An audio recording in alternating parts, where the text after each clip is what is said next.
Good morning.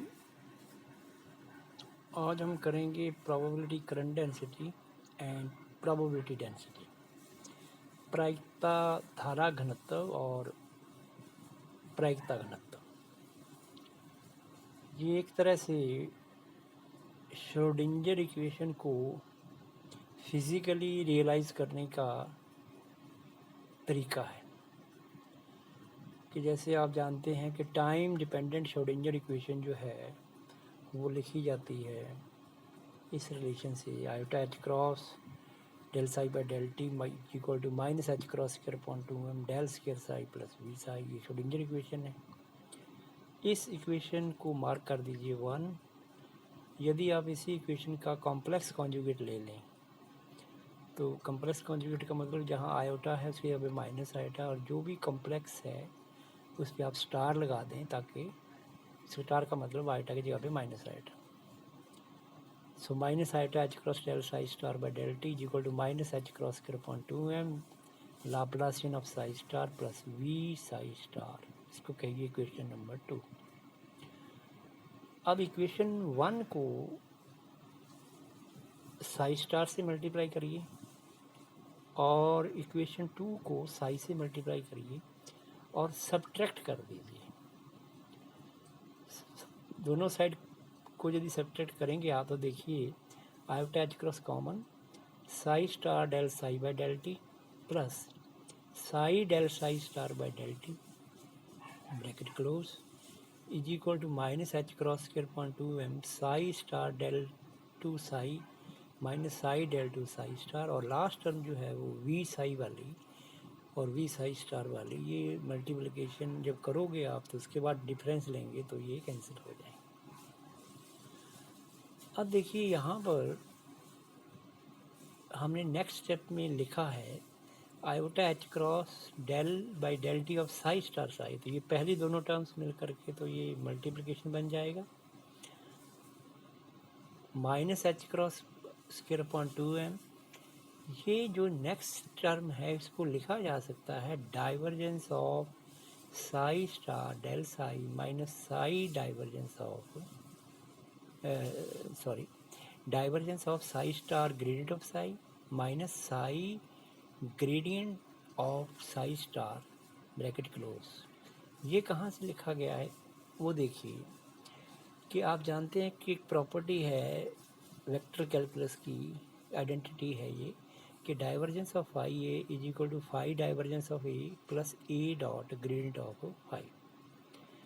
यदि आप यहाँ पर पहले टर्म के अंदर स्केलर की जगह पे लिख दें साई स्टार और वेक्टर जो है वो ग्रेडियंट ऑफ साई लिख दें तो आप जानते हैं ग्रेडियंट ऑफ साई हमेशा एक वेक्टर होगा, तो ये बराबर होगा, इसी आइडेंटिटी के अंदर वैल्यू रखिए तो psi star divergence of gradient of psi जो कि बन जाएगा Laplacian of psi plus gradient of psi dot gradient of psi star.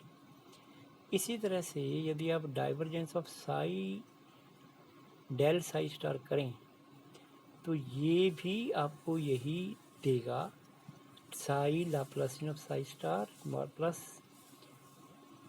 Gradient of psi star dot gradient of psi. यानी हमने इसी आइडेंटिटी के अंदर ये पुट करके हमने दो इक्वेशंस लिख ली। याद रखिए gradient of any scalar is always a vector, तो यहाँ पर ये जो सेकंड टर्म है इधर ये वाली भी और ये वाली भी, ये टर्म जो है वो वेक्टर है ये। तो जब हम इन दोनों का डिफरेंस लेंगे, इन दोनों टर्म्स का डिफरेंस लेंगे तो देखिए लास्ट टर्म तो कैंसिल हो जाएगी और फर्स्ट टर्म जो है वो वही है जो हमने यहाँ पे लिखी हुई है, यानी psi star Laplacian of psi minus psi Laplacian of psi star, ये बराबर हो जाएगा डाइवर्जेंस ऑफ ये माइनस डाइवर्जेंस ऑफ ये। डाइवर्जेंस आप बाहर ले लें तो divergence of psi star del psi minus psi del psi star, इसको आप इक्वेशन नंबर 3 मार्क करते हैं। अब आप यहाँ पर थोड़ा इसी इक्वेशन को दोबारा से लिखिए तो आयोटा एच क्रॉस से डिवाइड कर दीजिए पूरी एक्सप्रेशन को। आयोटा एच क्रॉस से डिवाइड करने से ये हो गया del psi star by del T दूसरी साइड में आयोटा नीचे चला गया, एच क्रॉस है, एच क्रॉस से एच क्रॉस कैंसिल। आयोटा को यदि आप मल्टीप्लाई और डिवाइड कर दें इधर तो iota H cross upon 2m, divergence of same quantity.